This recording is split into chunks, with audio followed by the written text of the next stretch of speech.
And Britain's Prime Minister Rishi Sunak has urged allies to go after Iran's ability to supply weapons to Russia that he said are killing civilians. Speaking at a summit in Riga, Sunak condemned the Tehran regime, which he said has sent more than 500 kamikaze drones to Russia. And according to him, they have been used in deadly attacks on Ukraine's people and energy supply. Sunak also warned that the economic consequences for Russia must continue to be severe, particularly with the new oil price cap set by the G7.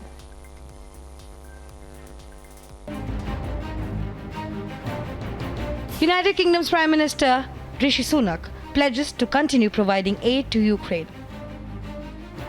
Vladimir and his people have really, I think, inspired us all, and they've demonstrated that thanks to their determination, Putin is realizing that he cannot win on the battlefield, and that means he's now escalating the conflict in a way that is bringing about, quite frankly, appalling consequences for the people of Ukraine. I saw it myself when I visited recently, and I'm sure we'll hear more about it soon.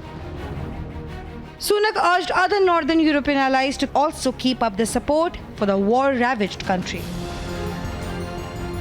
We must be clear that any unilateral call for a ceasefire by Russia is completely meaningless in the current context. I think it would be a false call. It would be used by Russia to regroup, to reinforce their troops, and until they have withdrawn from conquered territory, there can and should be no real negotiation. But what we can do is think about that time now. Think about what we will do with regard to security assurances, and that is the planning that I think this group can play an important part in.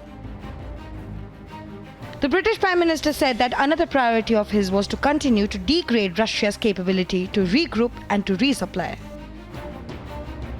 I think thirdly and lastly, we must continue to focus on degrading Russia's capability to regroup and to resupply. And that means going after its supply chains and removing the international support.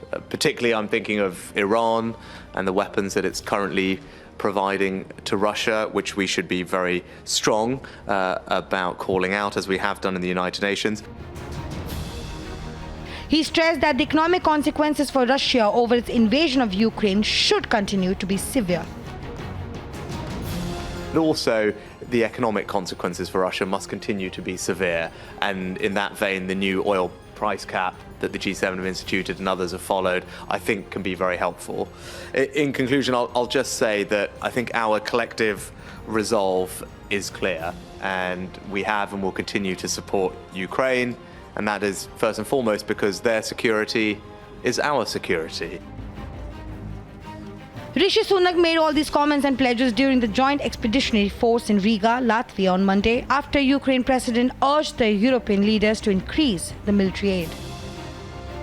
The Joint Expeditionary Force brings together troops from 10 countries, including the Baltic and the Nordic nations, and has seen its importance increase since Russia's invasion of Ukraine in February.